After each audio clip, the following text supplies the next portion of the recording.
Irish soda bread is an easy-to-make, quick bread that is pretty much a staple in Irish households. In this country, however, we tend to only eat it around or on St. Patrick's Day, and I'm not sure why, because it really is a flavorful bread that's a perfect canvas for a multitude of flavor variations. So today, I'm going to do a version of soda bread that's based on one of my favorite yeast breads from New York City.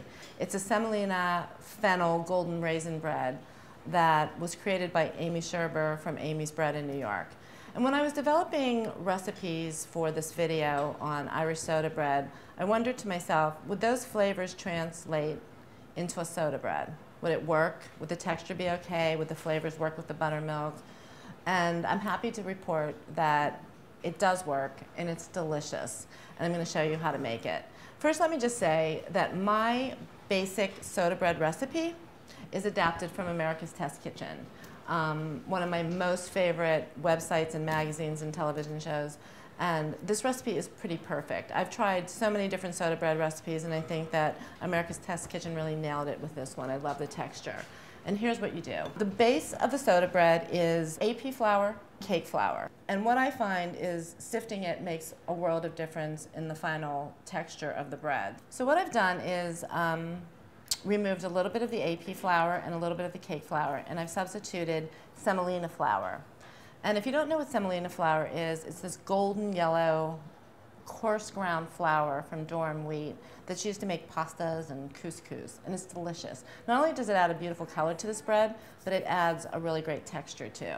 So I'm just adding that. I'm also going to add baking soda. I mean, after all, it is soda bread, and a little bit of cream of tartar, and a pinch of salt. And again, I'm just going to sift everything together. I just want to make note that a typical, or traditional, shall I say, soda bread in Ireland contains only 4 ingredients: flour, baking soda, salt, and buttermilk. That's it. This recipe adds a little bit of butter, and you actually cut it in just like you would a pie dough. Just work it between your hands, cold butter.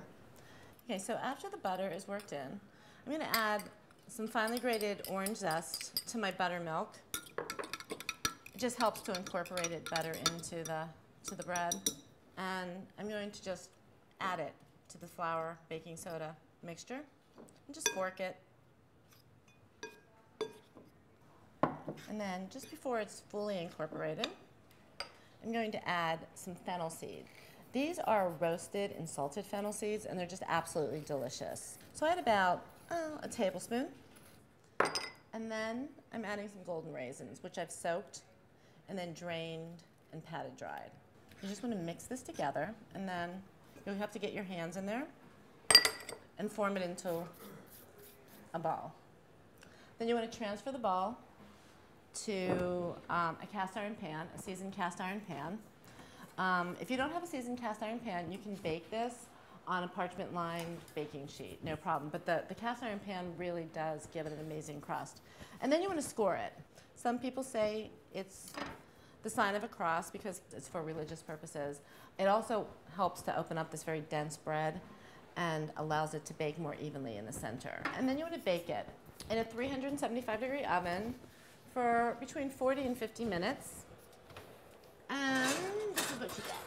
It's just delicious.